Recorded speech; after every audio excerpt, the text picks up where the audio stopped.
Bonjour à tous. Dans cette vidéo, nous allons parler du chapitre 4 qui traite du litige. Nous allons traiter ce chapitre en 3 points. D'abord, nous répondrons à la question qu'est-ce qu'un litige? Puis nous verrons quelles sont les parties au litige et leurs moyens de droit. Enfin, nous nous intéresserons à la résolution du litige. Commençons d'abord par nous demander qu'est-ce qu'un litige?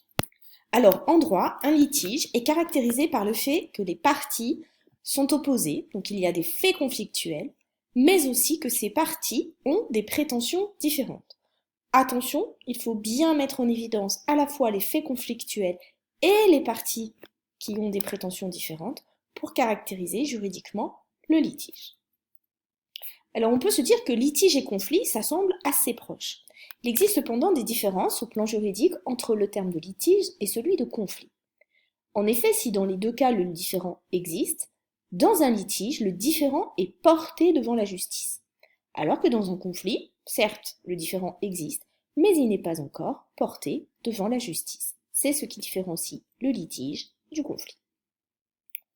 À présent que nous savons ce qu'est un litige, intéressons-nous aux parties au litige et à leurs moyens de droit. Un litige oppose deux parties.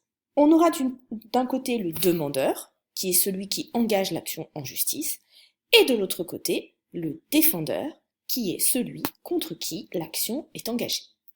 Prenons un exemple. Si les époux X sont mariés et que Madame X souhaite demander le divorce, Madame X est à l'origine de l'action en justice, elle sera le demandeur. Cette action est engagée contre son mari, il sera donc le défendeur.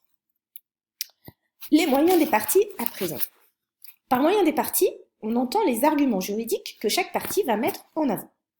Dans le cadre d'un litige, en effet, chaque partie va essayer de mettre en avant le plus d'éléments juridiques possible pour permettre au juge éventuellement de considérer que sa demande est légitime. C'est ce qu'on appelle les moyens des parties.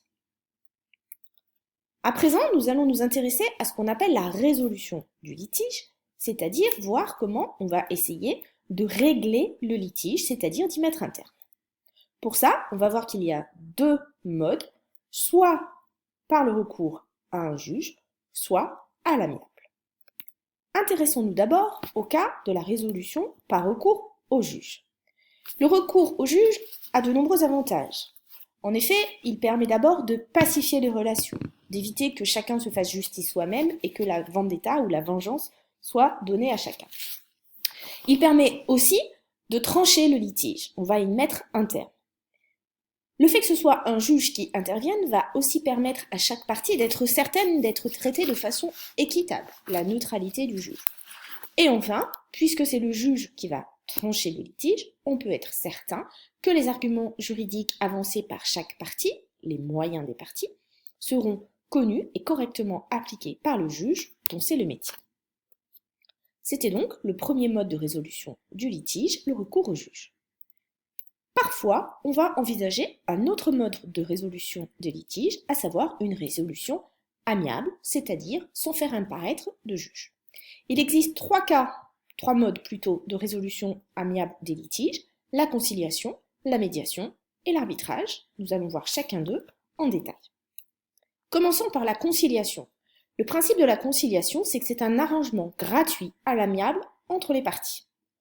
C'est gratuit, on va cependant nommer un conciliateur qui sera là pour inviter les parties à trouver un accord. Le deuxième mode alternatif de résolution des conflits, c'est la médiation. Ici, le recours au tiers, le médiateur, est payant. Et le médiateur est là pour proposer des solutions, pour trouver un compromis. Le troisième et dernier mode alternatif de règlement des conflits, c'est l'arbitrage. Ici, c'est une justice privée et payante. Et l'arbitre est là pour trancher les conflits.